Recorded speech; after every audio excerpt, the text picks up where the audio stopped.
Trying a slightly different recording location today. This is Rachel Mixon with Mixon Business Mom. And today we're going to be exploring step 1 in creating good habits that make you a better person. And that step 1 is, why are you doing this? Having a vision, having goals. We're not exactly going to be at the goal setting point today, but we are going to talk about visions. Talk about Bruno, no. We don't talk about Bruno, but you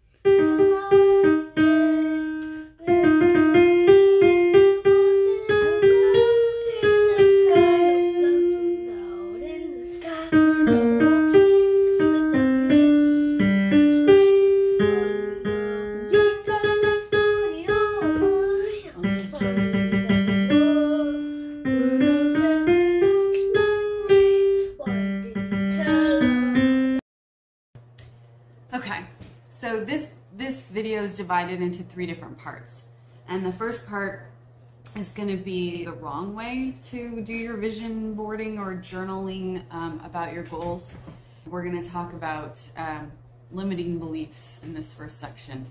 And then we're going to talk about how to divine who you really are and what you really want. And so if you've already done that type of thing, if you feel you're pretty intuitive about yourself and your goals, and maybe you've even done this exercise before, you can skip to part 3. In the description, I'll put the minutes and seconds so that you guys can skip over that part. And I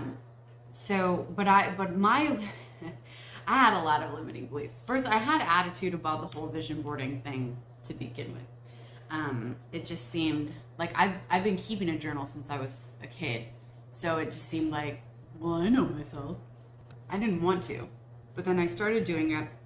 I'll show you a couple of snippets from my first attempt. I was just writing in my planner. And then when I read it back, I was like, oh my gosh, I didn't say anything about my kids or my husband. I was just waking up in this mansion by myself and with a lot of luxuries all around me.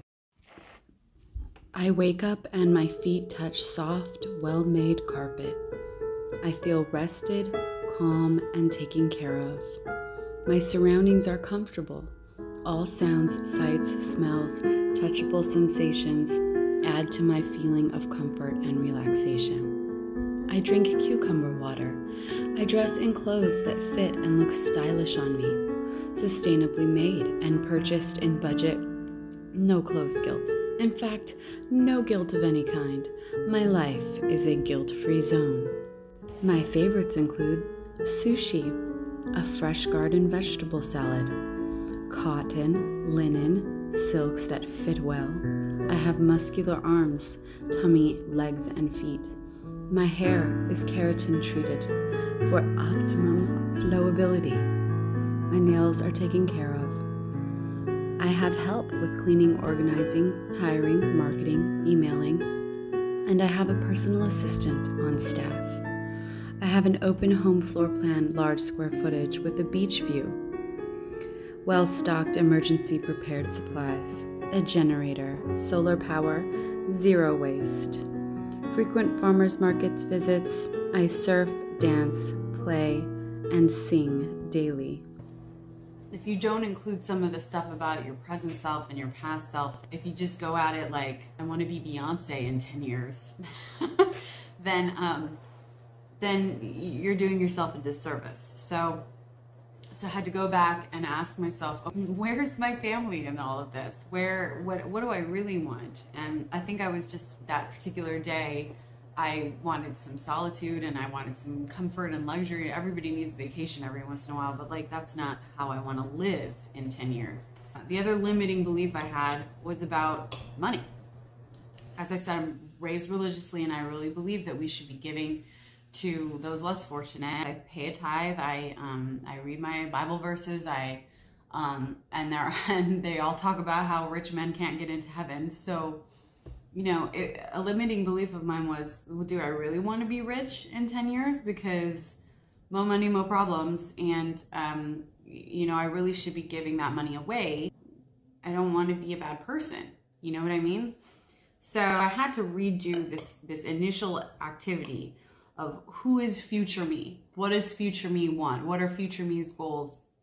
And what does future me look like? This is oatmeal, by the way. Oh, I think there's a recipe for this oatmeal in one of my early videos. I'll link that. Future you want to be more successful, more like a better person. There isn't like one side to everything. So yeah, I would love to have more money in the future.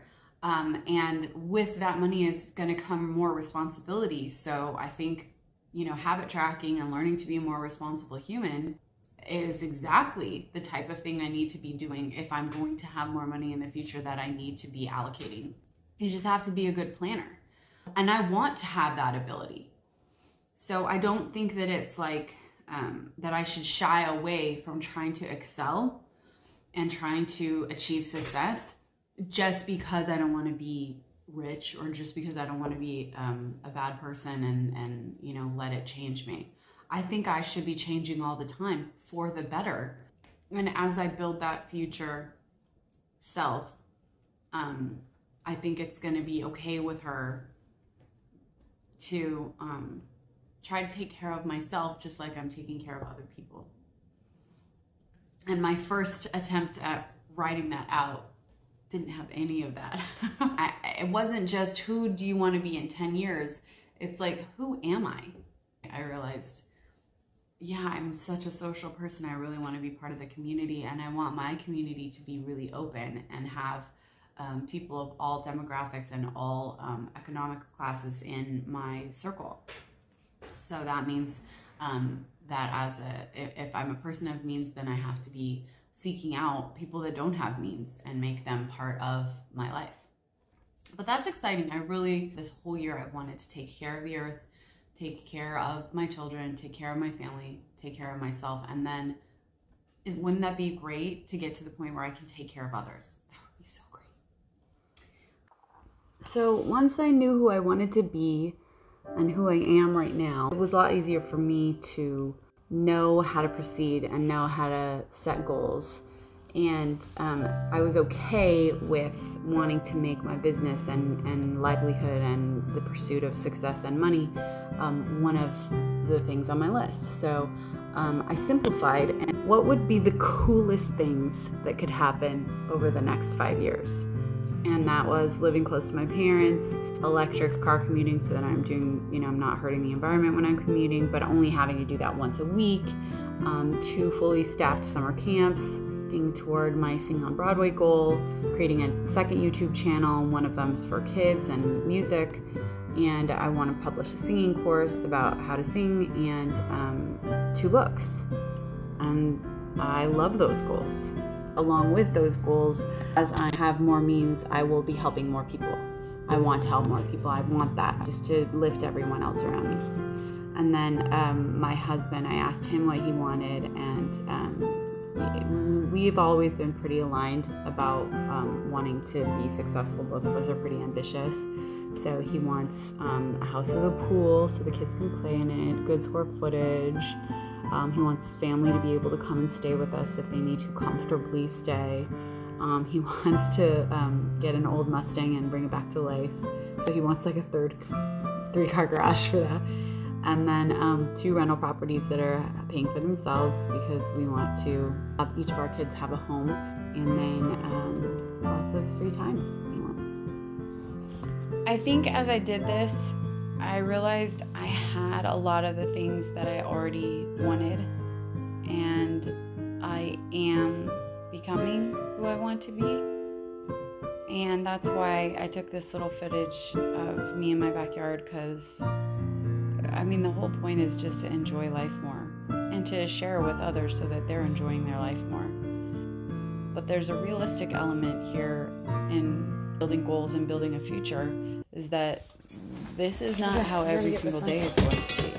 Okay. Every single day you're not going to feel perfect. There's a lot of days where it's going to feel like this. Tiger.